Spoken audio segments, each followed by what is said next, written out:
আজ 16 এপ্রিল বৃহস্পতিবার। দেখে নিন আজকের বাছাই করা 20টি গুরুত্বপূর্ণ খবর। শুরুতেই হেডলাইন্স। নওশাদের দলে ভাঙন। সুন্দরবনে শতাধিক আইএসএফ কর্মী তৃণমূলে যোগদান করলেন। বাবরি মসজিদের জায়গায় সমাধিস্থল হবে। নববর্ষেই হুঙ্কার হুমায়ুনের। কাদের চ্যালেঞ্জ ছুড়লেন। মমতার জন্যই বিজেপি আজ এত শক্তিশালী, বললেন আসাউদ্দিন ওয়েসি। শুভেন্দু অধিকারীকে লক্ষ্য করে জয় বাংলা স্লোগান। মেজাজ হারিয়ে তেড়ে যাওয়ার চেষ্টা।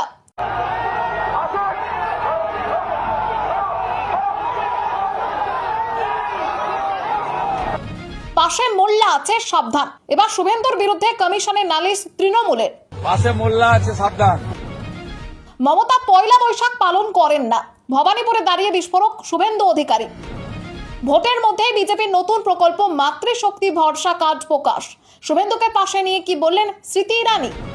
প্রচারে পা ধোয়ানো ঘিরে তুঙ্গে তরজা। ভাইরাল হওয়ার ট্রেন্ড। বাকযুদ্ধে জড়ালেন কৌস্তব বাগচি, রাজ চক্রবর্তী। এছাড়াও রয়েছে আরো বেশ কিছু খবর। বাংলা পলিটিক্সের সমস্ত খবর প্রতিদিন সকালে দেখতে সাবস্ক্রাইব করুন আমাদের বি পলিটিক্স চ্যানেলটি। আর একটা লাইক করার অনুরোধ রইল। আপনার একটা লাইক আমাদের কাজ করার উৎসাহ অনেকটাই বাড়িয়ে দেয়। এবার আসছে বিস্তারিত সংবাদে। আসন্ন বিধানসভা নির্বাচনের আগে সুন্দরবনে আইএসএফ শিবিরে বড় ভাঙন দেখা দিয়েছে। উত্তর 24 পরগনার মিনাখাই প্রায় শতাধিক কর্মী আইএসএফ ছেড়ে তৃণমূলে যোগ দিয়েছেন। ফলে শক্তি বৃদ্ধি হয়েছে ঘাসফুল শিবিরের। জানা যায়, চাপাড়ি অঞ্চলের মাইনরিটি সেলের প্রাক্তন সভাপতি মৌলানা জুনায়েদ সাহেব আগে নওশাদ সিদ্দিকীর হাত ধরে আইএসএফ এ যোগ দিয়েছিলেন, কিন্তু অল্প সময়ের মধ্যেই নিজের ভুল বুঝে তৃণমূলে ফেরার সিদ্ধান্ত নেন। মিনাখা ব্লক নেতৃত্বের উদ্যোগে তিনি সহ 100-র বেশি কর্মী তৃণমূল কংগ্রেসে যোগ দেন। এই কর্মসূচিতে উপস্থিত ছিলেন একাধিক স্থানীয় নেতৃত্ব, যারা দাবি করেছেন এই যোগদান সংগঠনকে আরো শক্তিশালী করবে। অন্যদিকে গত মাসে নদিয়ার শান্তিপুরেও তৃণমূলের শক্তি বেড়েছে, যেখানে 200-র বেশি পরিবার বিজেপি ছেড়ে তৃণমূলে যোগ দেয়। রাজনৈতিক মহলের মতে, ভোটের আগে বিরোধী শিবিরে ভাঙন এবং তৃণমূলের সংগঠন সম্প্রসারণ রাজ্যের নির্বাচনী সমীকরণে গুরুত্বপূর্ণ প্রভাব ফেলতে পারে। বাবরি মসজিদের জায়গায় সমাধিস্থল হবে। নববর্ষেই হুঙ্কার হুমায়ুনের। কাদের চ্যালেঞ্জ ছুড়লেন। বাংলায় বিজেপি সরকার ক্ষমতায় এলে বাবরি মসজিদ তৈরি করতে দেওয়া হবে না। অমিত শাহের এই মন্তব্যে 24 ঘন্টার মধ্যেই পাল্টা চ্যালেঞ্জ ছুড়ে দেন আম জনতা উন্নয়ন পার্টির চেয়ারম্যান হুমায়ুন কবির। তিনি দাবি করেন, মুর্শিদাবাদের বেলডাঙ্গায় 13 বিঘা জমিতে তার প্রস্তাবিত বাবরি মসজিদের কাজ চলছে এবং কেউ বাধা দিতে এলে কঠোর পরিণতির হুঁশিয়ারি দেন। হুমায়ুন অভিযোগ করেন, 2025 সালের 6 ডিসেম্বর ভিত্তিপ্রস্তর স্থাপনের পর থেকেই পুলিশ ও প্রশাসনের তরফে বাধা দেওয়ার চেষ্টা হচ্ছে। তার দাবি, মসজিদ নির্মাণের জন্য ইতিমধ্যে 8 কোটির বেশি টাকা জমা পড়েছে এবং সাধারণ মানুষ ইট, বালি, সিমেন্টও দান করেছেন। তিনি বলেন, এখন ব্যক্তিগত অর্থ দিয়েই কাজ চালাচ্ছেন। সাংবাদিক বৈঠকে তিনি অমিত শাহ, মমতা ব্যানার্জি এবং অভিষেক ব্যানার্জিকে সরাসরি চ্যালেঞ্জ করে বলেন, তার জীবিত অবস্থায় কেউ এই নির্মাণকে আটকাতে পারবে না।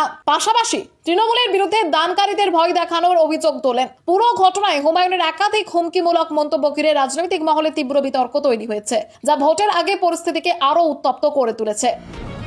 মমতার জন্যই বিজেপি আজ এত শক্তিশালী, বললেন আসাউদ্দিন ওয়েসি। পশ্চিমবঙ্গের রাজনৈতিক ময়দানে নতুন বিতর্ক উস্কে দেন মিমের প্রধান আসাউদ্দিন ওয়েসি। আসানসোলের এক সভা থেকে তিনি মুখ্যমন্ত্রী মমতা বন্দ্যোপাধ্যায় ও তৃণমূল কংগ্রেসকে নিশানা করে বলেন, বাংলায় বিজেপি শক্তি বৃদ্ধির জন্য তৃণমূলই দায়ী। তার অভিযোগ, বিজেপি ও তৃণমূলের মধ্যে মৌলিক কোনো পার্থক্য নেই এবং তারা একে অপরের পরিপূরক। ওয়েসি সংখ্যালঘু অধ্যুষিত এলাকার দুরবস্থার কথা তুলে ধরে বলেন, সেখানে স্কুল, হাসপাতাল, ডাক্তার ও পানীয় জলের অভাব রয়েছে। তিনি আরো অভিযোগ করেন, কৃষক ও মহিলারাও পর্যাপ্ত সহায়তা পাচ্ছেন না। এসআইআর প্রক্রিয়ায় বহু মানুষের নাম বাদ পড়েছে বলেও দাবি করেন তিনি। মুখ্যমন্ত্রীকে উদ্দেশ্য করে তিনি প্রশ্ন তোলেন, প্রশাসনিক দায়িত্ব থাকা সত্ত্বেও কেন সমস্যাগুলির সমাধান করা হয়নি। পাশাপাশি তৃণমূলের বিরুদ্ধে ভোট ব্যাংক রাজনীতির অভিযোগও তোলেন। বিশ্লেষকদের মতে, রাজ্যে রাজনৈতিক জমি শক্ত করতে তৃণমূল ও বিজেপি উভয়কেই আক্রমণ করে নিজের অবস্থান স্পষ্ট করতে চাইছেন ওয়েসি। মুসলমান रहते हैं वहां पर साफ पीने का पानी या जल नहीं मिलता। শুভেন্দু অধিকারীকে লক্ষ্য করে জয় বাংলা স্লোগান। মেজাজ হারিয়ে তেড়ে যাওয়ার চেষ্টা। হাওড়ার বালিতে শুভেন্দু অধিকারীর রোড শোকে ঘিরে ব্যাপক উত্তেজনা ছড়ায়। বিজেপি প্রার্থী সঞ্জয় সিং এর সমর্থনে মিছিল চলাকালীন জয় বাংলা ও পাল্টা জয় শ্রীরাম স্লোগানকে কেন্দ্র করে পরিস্থিতি রণক্ষেত্রের আকার নেয়। স্থানীয় যুবকদের সঙ্গে বিজেপি কর্মীদের বচসা এবং ধস্তাধস্তি শুরু হয়। এই পরিস্থিতিতে শুভেন্দু অধিকারী মেজাজ হারিয়ে বিক্ষোভকারীদের দিকে তেড়ে যাওয়ার চেষ্টা করলে নিরাপত্তা রক্ষীরা তাকে আটকান। পরে ঘটনাস্থলে পৌঁছয় বালি থানার পুলিশ বাহিনী। বিরোধী দলনেতা এই ঘটনার জন্য বালি থানার আইসিকে দায়ী করে এবং সাসপেনশন দাবি করেন এবং কমিশনের কাছে অভিযোগ জানানোর কথা বলেন। বিজেপির অভিযোগ, তৃণমূল আশ্রিত দুষ্কৃতীরা ইচ্ছাকৃতভাবে শান্ত এলাকায় অশান্তি সৃষ্টি করেছে। যদিও তৃণমূল এই অভিযোগ অস্বীকার করেছে। 23 এপ্রিল প্রথম দফার ভোটের আগে এই ঘটনাকে কেন্দ্র করে রাজনৈতিক উত্তেজনা আরো বেড়েছে। পাশে মোল্লা আছে, সাবধান। এবার শুভেন্দুর বিরুদ্ধে কমিশনের নালিশ তৃণমূলের। বিধানসভা ভোটের আবহে বাংলার রাজনীতি সরগরম। বিরোধী দলনেতা শুভেন্দু অধিকারীর বিরুদ্ধে সুর চড়িয়েছে তৃণমূল। নন্দীগ্রামের এক নির্বাচনী সভায় শুভেন্দুর একটি মন্তব্যকে হাতিয়ার করে নির্বাচন কমিশন ও রাজ্যের মুখ্য নির্বাচন আধিকারিকের কাছে লিখিত অভিযোগ জমা দিয়েছে তৃণমূলের দাবি, শুভেন্দু অধিকারী সাম্প্রদায়িক মন্তব্য করে ভোটারদের মধ্যে বিভাজন তৈরির চেষ্টা করছে। ডেরেক ও ব্রায়ানের স্বাক্ষরিত চিঠিতে উল্লেখ করা হয়েছে। নন্দীগ্রামের একটি জনসভায় শুভেন্দু অধিকারী বলেন, পাশে মোল্লা আছে, সাবধান। তৃণমূলের অভিযোগ, এই মন্তব্য সরাসরি একটি বিশেষ সম্প্রদায়কে লক্ষ্য করে করা হয়েছে এবং তাদের ভয়ের কারণ হিসেবে তুলে ধরা হয়েছে। এটি অত্যন্ত উস্কানিমূলক এবং ধর্মীয় ভিত্তিতে ভোটারদের মেরুকরণের সুপরিকল্পিত চেষ্টা। তৃণমূল আরো জানিয়েছে, শুভেন্দুর এই আচরণ আদর্শ নির্বাচনী আচরণবিধি আইন লঙ্ঘন করছে। এছাড়া ভারতীয় ন্যায় সংহিতার 174, 196 ও 299 ধারা অনুযায়ী এটি অপরাধ, কারণ সাম্প্রদায়িক বিদ্বেষ ছড়ানোর চেষ্টা হয়েছে। চিঠিতে বলা হয়েছে, দায়িত্বশীল পদে থাকা নেতার এমন মন্তব্য অন্যান্য বিজেপি নেতাদের ভুল বার্তা দেবে, নির্বাচনের স্বচ্ছতা নষ্ট করবে এবং সাধারণ মানুষের মনে নিরাপত্তাহীনতা তৈরি করবে। তাই এই আচরণ অঙ্কুরেই বিনাশ করা প্রয়োজন। এখন দেখার নির্বাচন কমিশন এই অভিযোগের ভিত্তিতে বিরোধী দলনেতার বিরুদ্ধে কোনো কড়া পদক্ষেপ নেয় কিনা। ভোটের মুখে মোল্লা মন্তব্য নিয়ে বঙ্গ রাজনীতিতে তরজা আরো বাড়বে বলে মনে করা হচ্ছে। মমতা পয়লা বৈশাখ পালন করেন না, ভবানীপুরে দাঁড়িয়ে বিস্ফোরক শুভেন্দু। বিধানসভা নির্বাচনের আগে নন্দীগ্রাম ও ভবানীপুরে জনসংযোগে ব্যস্ত শুভেন্দু অধিকারী। নববর্ষের দিন ভবানীপুরে তিনি মন্তব্য করেন, বাঙালিরা নববর্ষ পালন করলেও মমতা বন্দ্যোপাধ্যায় তা করেন না এবং তৃণমূল বাংলা বিরোধী। তিনি দাবি করেন, মানুষ পরিবর্তনের জন্য প্রস্তুত এবং এবার অধিকাংশ ভোট পদ্ম ফুলে পড়বে। শুভেন্দু আরো বলেন, আইপ্যাক এখন ইডি দপ্তরে এবং প্রতীক জৈনকে আগেই আটক করা উচিত ছিল। অতীতে আইপ্যাকের বিরুদ্ধে কয়লা দুর্নীতি ও হাওয়ালার মাধ্যমে টাকা ব্যবহারের অভিযোগও তোলেন তিনি। তার এই বক্তব্যে ভবানীপুরে রাজনৈতিক উত্তেজনা তৈরি হয়েছে। তিনি তৃণমূল সরকারের বিরুদ্ধে চাকরির অভাব, শিল্পহীনতা এবং দুর্নীতির অভিযোগ তুলে বলেন, উন্নয়নের নামে লুটপাট চলছে। পাশাপাশি বাঙালির সংস্কৃতি ও উৎসবকে রাজনৈতিক স্বার্থে ব্যবহার করার অভিযোগও করেন। অন্যদিকে তৃণমূল এই মন্তব্যের কড়া সমালোচনা করে জানায়, মুখ্যমন্ত্রীকে এভাবে আক্রমণ করা নিন্দনীয় ও সংবিধান বিরোধী। ভোটের মধ্যেই বিজেপির নতুন প্রকল্প মাতৃশক্তি ভরসা কার্ড প্রকাশ। শুভেন্দুকে পাশে নিয়ে কি বললেন স্মৃতি ইরানি। 26-এর ভোটের আগে বিজেপির ইস্তেহার নিম্ন ও নিম্ন মধ্যবিত্ত পরিবারের উল্লেখ করে যে দ্বন্দ্ব তৈরি হয়েছিল তা দূর করে কেন্দ্রীয় মন্ত্রী স্মৃতি ইরানি স্পষ্ট জানান, বাংলার সব মহিলারাই মাসে 3,000 টাকা করে পাবেন। কলকাতায় সাংবাদিক বৈঠকে তিনি বলেন, কোনো ভেদাভেদ থাকবে না। এদিন শুভেন্দু অধিকারী ও রূপা গাঙ্গুলিকে পাশে নিয়ে মাতৃশক্তি ভরসা কার্ড উন্মোচন করা হয় এবং প্রতীকীভাবে কয়েকজন মহিলার হাতে তা তুলে দেওয়া হয়। বিজেপি পরিকল্পনা অনুযায়ী এই কার্ড ভাতার নিশ্চয়তা দেবে এবং সরকার গঠনের পর প্রতি মাসে 1 থেকে 5 তারিখের মধ্যে সরাসরি ব্যাংক অ্যাকাউন্টে টাকা পৌঁছবে। ইতিমধ্যে বিভিন্ন জায়গায় এই কার্ডের ফর্ম ফিল আপ শুরু হয়েছে। ইস্তেহারের ভাষা নিয়ে বিরোধীদের প্রশ্নের জবাবে স্মৃতি ইরানি বলেন, বিজেপি কোনো বাজ বিচার করবে না। রাজনৈতিক বিশ্লেষকদের মতে তৃণমূলের লক্ষ্মীর ভান্ডারের মোকাবিলায় এই 3,000 টাকার প্রতিশ্রুতি বড় কৌশল। ফলে মাতৃশক্তি ভরসা কার্ড ঘিরে রাজনৈতিক উত্তাপ বাড়ছে এবং এটি তৃণমূলের জন্য চাপ তৈরি করতে পারে।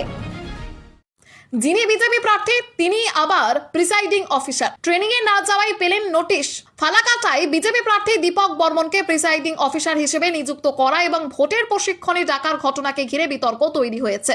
তিনি একজন শিক্ষক হওয়ায় নির্বাচন কমিশন তাকে ডিউটি দিলেও পরে বিজেপি প্রার্থী হওয়ার পরও তার নাম তালিকায় থেকে যায়। 4 এপ্রিল প্রশিক্ষণে না যাওয়ায় তাকে শোকজের নোটিশ দেওয়া হয়। দীপক বর্মন জানান, বিষয়টি তিনি নির্বাচন কমিশনকে জানিয়েছেন এবং তার নিষ্পত্তির অপেক্ষায় রয়েছে। তার মতে ডিউটিতে না গেলে শোকজ করা স্বাভাবিক প্রক্রিয়া। অন্যদিকে জেলা নির্বাচনী আধিকারিক ময়ূরী বসু বলেন, এটি একটি পদ্ধতিগত ত্রুটি, কারণ নামগুলি সিস্টেমের থেকে জেনারেট হয় এবং পরে যাচাই করে সংশোধন করা হয়। তিনি আশ্বাস দিয়েছেন, প্রার্থীর নাম প্রিসাইডিং অফিসারের তালিকা থেকে বাদ দেওয়া হবে। এই ঘটনায় তৃণমূল কংগ্রেস সরব হয়েছে।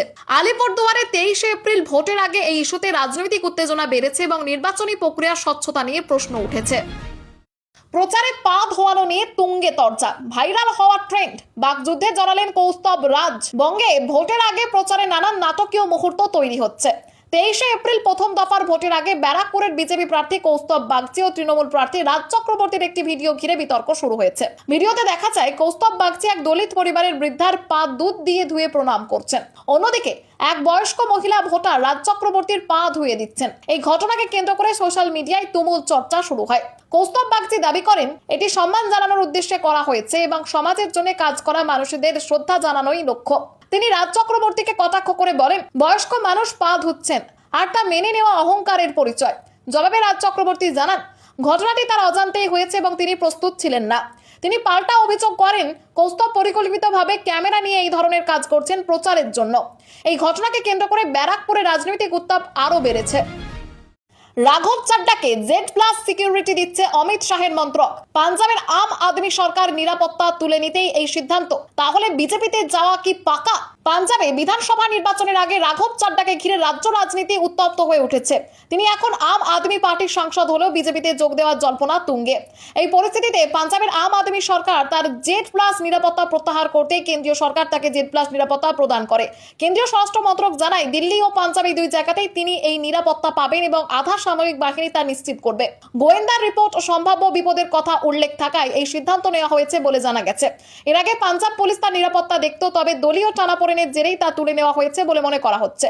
অরবিন্দ কেজরিওয়াল ঘনিষ্ঠ হিসেবে রাজনীতিতে উঠে আসা রাঘবের সঙ্গে দলের দূরত্ব সাম্প্রতিক সময় বেড়েছে। তাকে উপদলনেতা পদ থেকে সরানো হয়েছে এবং সংসদীয় ক্ষেত্রেও তার ভূমিকা কমানো হয়েছে। অন্যদিকে তার বিজেপিতে যোগদান ও পাঞ্জাবে গেরুয়া শিবিরের মুখ হওয়ার সম্ভাবনা নিয়ে জাতীয় রাজনীতিতে জল্পনা ক্রমশই জোরদার হচ্ছে। বাংলা পিছিয়ে থাকতে পারে না, তরুণ প্রজন্মকে পরিবর্তনের ডাক রাজ্যপালের। পাল্টা লাট সাহেব কটাক্ষ মমতা। লোকভবনের নববর্ষ অনুষ্ঠানে রাজ্যবাসীকে শুভেচ্ছা জানিয়ে রাজ্যপাল RN রবি বলেন, গত কয়েক দশকে বাংলার পরিস্থিতি খারাপ হয়েছে এবং একসময় অর্থনৈতিক দিক দিয়ে এগিয়ে থাকা বাংলা এখন পিছিয়ে পড়েছে। তিনি নতুন ভারতের প্রসঙ্গ তুলে বলেন, পজিটিভিটির সঙ্গে এগিয়ে গিয়ে পরিবর্তনের সংকল্প নিতে হবে এবং বাংলাকে উঠে দাঁড়াতে হবে। এই মন্তব্যের জবাবে উত্তর দিনাজপুরের ইসলামপুরের সভা থেকে মুখ্যমন্ত্রী মমতা বন্দ্যোপাধ্যায় কড়া প্রতিক্রিয়া দেন। তিনি অভিযোগ করেন, রাজ্যপাল নববর্ষের দিন তাকে আক্রমণ করেছেন এবং বর্তমানে আইন শৃঙ্খলা রাজ্যের হাতে নেই, তা নির্বাচন কমিশন ও কেন্দ্রের নিয়ন্ত্রণে রয়েছে। পাশাপাশি তিনি বলেন, আগে এমন অশান্তি ছিল না, এখন প্রতিদিন অশান্তি হচ্ছে। উল্লেখ্য, সিভি আনন্দ বোসের ইস্তফার পর তামিলনাড়ুর রাজ্যপাল হিসেবে দায়িত্বে থাকা RN রবি বাংলার অস্থায়ী রাজ্যপাল হিসেবে শপথ নিয়েছেন। নববর্ষের শুভেচ্ছা বার্তায় তিনি বাংলার সংস্কৃতি ও ঐতিহ্যের প্রশংসা করেন। এর আগে শপথ গ্রহণ ও পরবর্তী বৈঠকেও মুখ্যমন্ত্রীর সঙ্গে তার সাক্ষাৎ হয়েছিল। আমরাও তালিকা করছি, ভোটের মুখে পুলিশকে হুঁশিয়ারি ব্রাত্য বসুর। ভোটের আগে রাজ্যের রাজনৈতিক উত্তাপ চরমে উঠেছে এবং নির্বাচন কমিশন, পুলিশ ও শাসক দলের মধ্যে সংঘাত নতুন মাত্রা নিয়েছে। তৃণমূলের অভিযোগ, কমিশনের নির্দেশে তাদের নেতা মন্ত্রীদের টার্গেট করা হচ্ছে। হোয়াটসঅ্যাপ চ্যাটের কিছু স্ক্রিনশট দিয়ে বিতর্ক তৈরি হয়েছে, যেখানে নাকি নির্দেশ দেওয়া হয়েছে মুখ্যমন্ত্রী মমতা বন্দ্যোপাধ্যায় ছাড়া অন্য নেতা মন্ত্রী এবং তাদের পরিবারের গাড়িতেও তল্লাশি চালাতে হবে। তৃণমূলের দাবি, সেখানে অভিষেক বন্দ্যোপাধ্যায় ও তার স্ত্রী রুজিরার নামও উল্লেখ করে টাকা পাচারের সন্দেহ প্রকাশ করা হয়েছে। এই প্রসঙ্গে ব্রাত্য বসু কড়া প্রতিক্রিয়া জানিয়ে বলেন, মুখ্যমন্ত্রীর নম্রতাকে দুর্বলতা ভাবা উচিত নয় এবং সবকিছু চুপচাপ মেনে নেওয়া হবে না। তিনি আরো সতর্ক করেন, বিজেপির নির্দেশ মেনে চলা কিছু অফিসারের ওপর রাজ্যের প্রশাসন নজর রাখছে। অন্যদিকে ওই স্ক্রিনশটের সত্যতা নিয়ে প্রশ্ন উঠলেও তৃণমূলের দাবি, এটি তাদের সেকেন্ড ইন কমান্ডকে লক্ষ্য করেই লেখা। পুরো ঘটনাকে কেন্দ্র করে রাজনৈতিক উত্তেজনা আরো বেড়েছে। কাকে ভোট দিচ্ছেন সব জানতে পারবো অ্যাপে। চাঞ্চল্যকর বক্তব্যের ভিডিও ভাইরাল, গ্রেপ্তার তৃণমূল নেতা। ভোটের আবহে বিধাননগরে ভোটারদের হুমকি দেওয়ার অভিযোগে তৃণমূল নেতা নির্মল দত্তকে গ্রেপ্তার করা হয়েছে। দত্তাবাদের বাসিন্দা ও প্রাক্তন কাউন্সিলর নির্মল দত্তকে অভিযোগের ভিত্তিতে বিধাননগর দক্ষিণ থানায় তলব করে পুলিশ এবং পরে তাকে গ্রেপ্তার করা হয়। আদালত তাকে 24 এপ্রিল পর্যন্ত জেলা হেফাজতে পাঠিয়েছে। তার স্ত্রী আলো দত্ত বর্তমানে কাউন্সিলর। একটি ভিডিওতে তাকে বলতে শোনা যায়, আধার ও ভোটার কার্ডের মাধ্যমে কে কাকে ভোট দিচ্ছেন তা জানা যাবে, যা ভোটারদের গোপনীয়তার পরিপন্থী বলে অভিযোগ। নির্বাচন কমিশনের গাইডলাইন অনুযায়ী এই বক্তব্য আইন বিরুদ্ধ এবং ভোটারদের ভয় দেখানো শামিল বলে অভিযোগ উঠেছে। এর আগে মগরাহাট পশ্চিমের তৃণমূল নেতা ইমরান হাসান মোল্লার বিরুদ্ধে ভোটারদের হুমকি দেওয়ার অভিযোগ ওঠে। তিনি দাবি করেন, সব ভোট জোড়াফলে না পড়লে লক্ষ্মীর ভান্ডার বন্ধ হয়ে যেতে পারে। এই ঘটনাগুলিকে কেন্দ্র করে ভোটের আগে রাজনৈতিক উত্তেজনা তীব্র হয়েছে। স্টেজে উঠে আচমকা হাউ হাউ করে কেঁদে ফেললেন বিজেপি প্রার্থী। হঠাৎ কি হলো? ভোটের মুখে চন্দ্রকোনা বিধানসভা কেন্দ্রের এক আবেগঘন মুহূর্তের সৃষ্টি হয়, যখন বিজেপি প্রার্থী সুকান্ত দলুই জনসভায় বক্তব্য রাখতে গিয়ে কান্নায় ভেঙে পড়েন। ক্ষীরপাইয়ের তফসিলি জাতি মোর্চার আয়োজিত সভায় তিনি এসসি সম্প্রদায়ের মানুষের বঞ্চনার কথা তুলে ধরতে গিয়ে আবেগপ্লুত হয়ে পড়েন। তিনি বলেন, তফসিলি সম্প্রদায়ের মানুষ এখনো পিছিয়ে রয়েছে এবং তাদের উন্নয়নের জন্য সবার সমর্থন প্রয়োজন। এই কথা বলতে বলতেই তিনি মঞ্চে কান্নায় ভেঙে পড়েন। প্রার্থীর এমন আচরণের সভায় উপস্থিত কর্মী সমর্থকদের মধ্যে আলোড়নের সৃষ্টি হয় এবং দলের নেতারা তাকে সান্ত্বনা দেওয়ার চেষ্টা করেন। সভায় আরামবাগ সাংগঠনিক জেলার একাধিক নেতা উপস্থিত ছিলেন। রাজনৈতিক মহলের মতে চন্দ্রকোনা কেন্দ্রে তফসিলি ভোট ব্যাংক গুরুত্বপূর্ণ হওয়ায় এই আবেগঘন মুহূর্ত ভোটারদের মনে প্রভাব ফেলতে পারে। অনেকেই এটিকে প্রার্থীর আন্তরিকতা ও বাস্তব পরিস্থিতির প্রতিফলন হিসেবে দেখছেন। ভোটের জন্য বাড়ি ফিরতে চাওয়া 17 জন পরিযায়ী শ্রমিক ওড়িশায় পুলিশের হাতে আটক। তুঙ্গে রাজনৈতিক তরজা। ওড়িশায় বাংলাভাষী পরিযায়ী শ্রমিকদের হেনস্থার অভিযোগ ঘিরে মালদার হরিশ্চন্দ্রপুরে রাজনৈতিক উত্তেজনা ছড়িয়েছে। কাজের সূত্রে ওড়িশা যাওয়া 17 জন শ্রমিক ভোট দেওয়ার জন্য বাড়ি ফিরছিলেন বলে পরিবারের দাবি। সেই সময় ওড়িশা পুলিশ তাদের বাংলাদেশি সন্দেহে আটক করে। পরিবারের অভিযোগ, শুধুমাত্র বাংলায় কথা বলার কারণেই তাদের হেনস্থা করা হয়েছে। আটক শ্রমিকদের সকলের বাড়ি মালদহের হরিশ্চন্দ্রপুর এলাকায়। স্থানীয়দের দাবি, পুলিশ নথিপত্র চেয়ে পরে তাদেরকে আটক করে। দ্রুত মুক্তির দাবি তুলেছেন পরিবারের সদস্যরা। এই ঘটনায় তৃণমূল বিজেপিকে দায়ী করে বলেছে, বিজেপি শাসিত ওড়িশা সরকারের রাজনৈতিক উদ্দেশ্যই এই হেনস্থা। অন্যদিকে বিজেপির দাবি, পুলিশ নিশ্চয়ই কোনো ত্রুটি খুঁজে পেয়েছে বলেই এই পদক্ষেপ করেছে। ঘটনাকে কেন্দ্র করে এলাকায় বিক্ষোভ দেখা গেছে এবং বিজেপি রাজ্য সভাপতি ও তৃণমূলের প্রতিবাদের মুখে পড়েন। সব মিলিয়ে পরিযায়ী শ্রমিকদের হেনস্থার অভিযোগে ভোটের আগে হরিশ্চন্দ্রপুরের রাজনীতি তপ্ত হয়ে উঠেছে। রাস্তায় ছড়িয়ে পোড়া বিজেপির দলীয় পতাকা। ভোটের মুখে চাঞ্চল্য শান্তিপুরে। প্রথম দফার বিধানসভা ভোটের আগে নদিয়ার শান্তিপুরে বিজেপির দলীয় পতাকায় আগুন লাগানোর ঘটনায় চাঞ্চল্য ছড়িয়েছে। জনবসতিপূর্ণ এলাকার রাস্তার ওপর 10 থেকে 12টি পোড়া পতাকা দেখতে পান স্থানীয় বাসিন্দারা, যা দেখে এলাকায় উত্তেজনা তৈরি হয়। ঘটনাটি শান্তিপুর পৌরসভার 5 নম্বর ওয়ার্ডের চৌধুরী বের লেন ঘটেছে। বিজেপির অভিযোগ, তৃণমূল সমর্থকরাই পরিকল্পিতভাবে এই কাজ করেছে যাতে এলাকায় বিজেপির ভাবমূর্তি নষ্ট হয়। স্থানীয় বিজেপি নেতৃত্বের দাবি, ওই গলিতে আগে কোনো পতাকা ছিল না, বাইরে থেকে এনে রাতে পুড়িয়ে দেওয়া হয়েছে। ঘটনা তদন্তে নেমেছে পুলিশ। সিসিটিভি ফুটেজ খতিয়ে দেখে দোষীদের গ্রেপ্তার করার দাবি জানিয়েছে বিজেপি। পুলিশ পোড়া পতাকা উদ্ধার করে তদন্ত শুরু করেছে। তবে স্থানীয়দের মতে এটি কোনো রাজনৈতিক উদ্দেশ্যেই করা হয়েছে এবং মধ্যরাতে এই ঘটনা ঘটেছে। ভোটের আগে এই ঘটনাকে কেন্দ্র করে এলাকায় রাজনৈতিক উত্তেজনা বেড়েছে।